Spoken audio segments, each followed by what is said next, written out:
Thank you, Deputy Speaker. Well, Deputy Speaker, during the decade of decline we saw under those opposite, we saw a shift in power from those duly elected by the people of Queensland to unelected union thugs home at the Cfmeu. It was the union, not the government, that was in control of work sites in Queensland.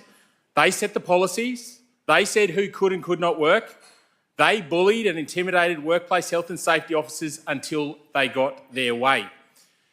We've heard many, many times, Deputy Speaker, about how this has impacted projects like the Centenary Bridge. 70 days of delay or disruption due to Cfmeu-led action. That action included physical threats to workers and blocking deliveries to sites, and it cost Queensland taxpayers. Things got so bad on that job that they had to employ additional security personnel and install CCTV systems. This was needed to protect staff from violent and bullying behaviour by the Cfmeu. And I've personally spoken to workers on site who have described their reaction to being exposed to that conduct by the Cfmeu. And then, of course, we heard of the Cross River Rail project, what we saw at Cross River Rail. And I can hear the member for McConnell interjecting over there, the Cfmeu cheerleader. More than 140 days lost on site at Cross River Rail due to the Cfmeu. We saw union thugs preventing workers from entering site to earn a living and feed their families. Today, we've heard testimonies describing the Cfmeu's actions of bullying and thuggery on Cross River Rail as stock standard Cfmeu tactics. The barrage of abuse on job sites was stock standard Cfmeu tactics, written and endorsed by those opposite people like the member for McConnell. Labor forgot that the workers that they claim to represent should have come first.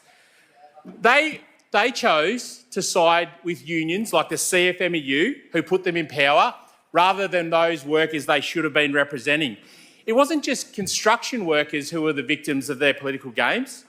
I want to talk today about the workers in my department, the Department of Transport Main Roads. Let's not forget about the Cfmeu's shameful conduct in storming the offices of TMR at 61 Mary Street. Under those opposite, violent thugs barging into a Q-trip briefing with industry, a briefing facilitated by Transport and Main Road staff, leaving staff hiding in the building concerned about their personal safety. We remember the then Premier made public declarations about not meeting with the Cfmeu, but those who currently sit opposite maintained their open door policy. People like the member for Aspley, the then Minister for Transport Main Roads, he met with the Cfmeu after that incident regularly. Now imagine if you're a worker in TMR and you see your own minister welcome these thugs with open arms. What would you think? I know what I'd think. And it wasn't just the former Minister for Transport Main Roads, it was also the former Minister for Transport Main Roads who also met with the Cfmeu multiple times during his time. You describe it as foolish if it wasn't so serious.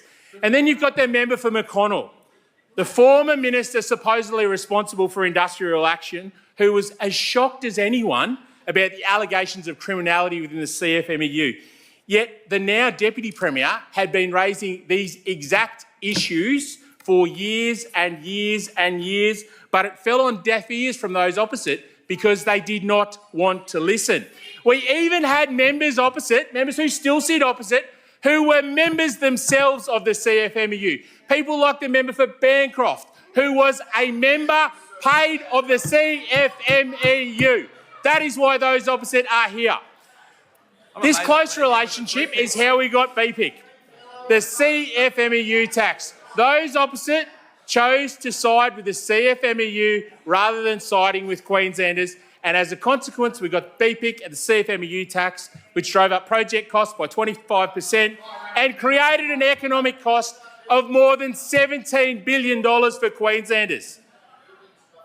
Now, given that we know that those opposite have close connections between the Cfmeu, you've got to ask Queenslanders what would happen if those opposite were to return to government benches.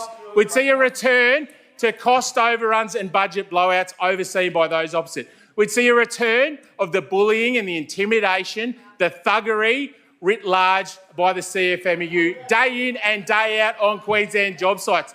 Mr Deputy Speaker, Queenslanders deserve more than a government-owned and bought by the Cfmeu, and we will fight for workers every single day.